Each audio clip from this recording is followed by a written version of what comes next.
না না না, এত দেরি করলে চলবি না। মুরব্বীরা বলে গেছে, হাটের আগ আর দরবারের শেষ। ব্যাপারীরা আসার আগে না গেলে ভালো দামে সুপারিগুলো বেচতে পারবো না। যাই, সুপারিগুলো বেচে যে টাকা পাবো আজকে সেটা দিয়ে ভালো ভালো বাজার করতে হবে। যাই, দেরি করলে চলবি না। এ কথা বলে মতি মিয়া এক ঝাঁকা সুপারি মাথায় নিয়ে হাটের উদ্দেশ্যে রওনা হলো। হাটে যেতে বেশ খানিকটা পথ হাঁটতে হয়। হাঁটতে হাঁটতে সে যখন 3 রাস্তার মোড়ে এসে পৌঁছালো, হঠাৎ এসে সে হোঁচট খেয়ে পড়ে গেল। হাই হাই রে, গেল রে, আমার সুপারিগুলো সব পড়ে গেল রে। মতি মিয়ার মাথা থেকে সুপারির ঝাঁকা মাটিতে পড়ে গেল, আর সুপারিগুলো পুরো রাস্তায় ছড়িয়ে পড়ল।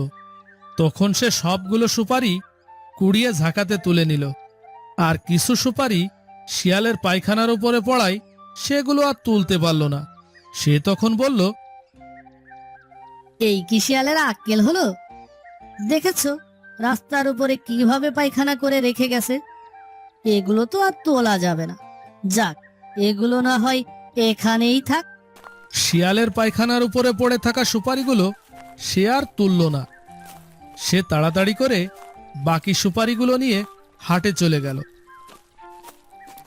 ওই পথ ধরে যাচ্ছিলেন এক পানের ব্যাপারী।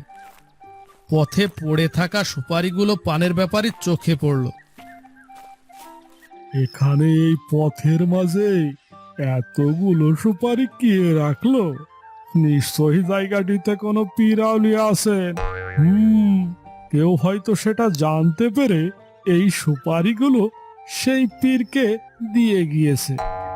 তখন সে মাথার ঝাঁকা হতে কতকগুলো পান সেই সুপারির পাশে রেখে অতি ভক্তি ভরে সালাম করে চলে গেল।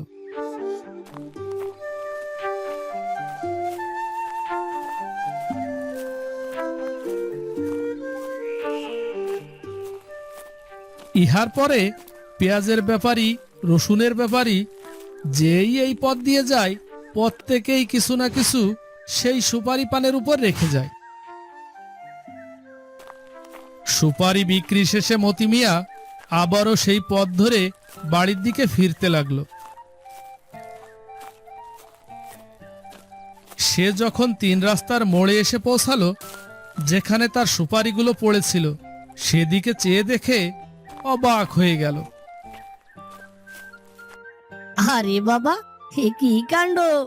রটনায় যে ঘটনা ঘটে গেল রে। 2-4টি সুপারিতে যে এত কিছু টেনে আনবে, এ কি ভাবা যায়? এমন হবে জানলে প্রতি মোড়ে 2-4টি করে সুপারি না হয় রেখে যেত।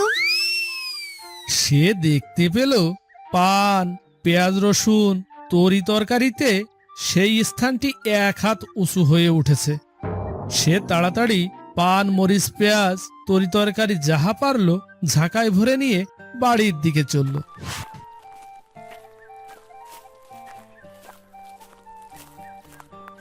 বাড়িতে গেলে মতি মিয়ার বউ আশ্চর্য হয়ে জিজ্ঞাসা করল, গেলে তো কয়েক পণ সুপারি নিয়ে, তার দাম দিয়ে এত জিনিস আনলে কেমন করে? সুপারি কি সোনার দামে বিক্রি হলো আজ? না কোনো ব্যাপারই হাটে আসেনি। ওসব কথা পরে হবে। তাড়াতাড়ি তোমার শাড়িখানা দাও। আমাদের কপাল খুলেছে। উপরওয়ালা যখন দেন এভাবে ছাপ্পড় মেরেই দেন। ও যে লোকে বলে না, কাঁসা খুলতে দেরি তো কপাল খুলতে দেরি হয় না। সবই আবেগ, বুঝেছো? সবই আবেগ। সে তাড়াতাড়ি বউয়ের শাড়ি নিয়ে সেই 3 রাস্তার মোড়ে আবার ফিরে গেল।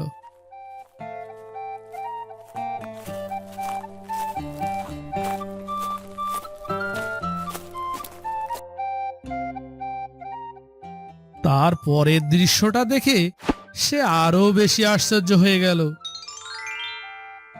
এ কি কাণ্ড, এ কি কাণ্ড! আজ মনে হয় ব্যাপারীরা যে যে আজকের হাটে লাভ করেছে প্রত্যেকেই 2-1 আনা করে এই পথের উপর রেখে গিয়েছে। ওরে মতি, এবার হলো বুঝি তোর গতি।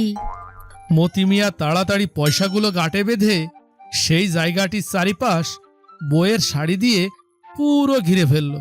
উপরে চান্দুয়ার মতো করে আরো একটি শাড়ি টানিয়ে দিল। বুদ্ধি থাকলে শিয়ালের গুতেও রত্ন মেলে রে মতি, রত্ন মেলে, সবই আবেগ। পরের দিন গ্রামের লোকে অবাক হয়ে দেখল মাঠের মধ্যে পীরের আস্তানা, মাথায় কিস্তি টুপি পরে, গলায় ফটিকের তসবি দুলিয়ে মতি মিয়া সেই আস্তানার সামনে চক্ষু বন্ধ করে বসে আছে। যখন সেখানে বহু লোকের জমায়েত হলো, মতি মিয়া চক্ষু মেলে বলল, আহা, শিয়াল সাপিরের কি কুদরত! যে এখানে এক আনা মানত করে সে 100 আনার বরকত পায়। আজ রাতে শিয়াল সাপির আমাকে স্বপ্ন দেখিয়েছে, এখানকার ধুলি গায়ে মাখলে সকল অসুখ দূর হবে, আর যাদের ছেলে পেলে হয় না তাদের কোল জুড়ে সোনার জাদু হাসবে। সময় থাকতে যে যা পারো দান করে যাও। বিশ্বাসে মিলবে বস্তু, তর্কে বহুদূর। যদি থাকে বিশ্বাস, দিতে পারি আশ্বাস। 2 পয়সা করো দান, হতেও পারো ধনবান। গ্রামের লোকেরা কেউ বিশ্বাস করলো, আবার কেউ করল না, কিন্তু কেহই ইহার আসল ইতিহাস খুঁজে দেখল না। বিশ্বাস করে যাহারা এখানে রোগ বিপদ আপদের জন্য মানত করল, কাহারও ফল হলো, আবার কাহারও হলো না। যাহাদের ফল হলো তাহারা শিয়াল সাপিরের তেলেসমাতির কথা লোকের কাছে আরো বাড়িয়ে বলল। রোগ হলে তো কত রোগী আপনা আপনি সেরে ওঠে। আপদে বিপদে উপরালার ইচ্ছায় কিছু না করেও তো কত লোক ভালো হয়ে ওঠে। তারা ভাবে শিয়াল সাপিরের দোয়াই তাদের রোগ সারিতেছে, তাদের বিপদ আপদ চলে যাচ্ছে। দিনের পর দিন পীরের নাম যেমন দেশ বিদেশে ছড়িয়ে পড়ল, মানত ও মিলাদের টাকা পেয়ে মতি মিয়ার অবস্থাও তত বাড়তে থাকলো। একবার এক বড় লোক এখানে মানত করে মামলায় জিতল। সে বহু টাকা খরচ করে শিয়াল সাপিরের দরগা পাকা করে দিল। মতি মিয়া এই দরগার খাদেম। সে চক্ষু বন্ধ করে মনে মনে ভাবে, দেশের লোকগুলো কি বোকা!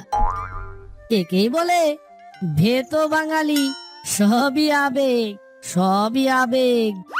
শিয়ালের গুয়ের উপর এই দরগা, এ তো আমি বেমালুম একমাত্র সাক্ষী। এখানে এসে কত মানুষ মাথা কুটে সেজদা করে, সবই আবেগ, সবই আবেগ। আহ!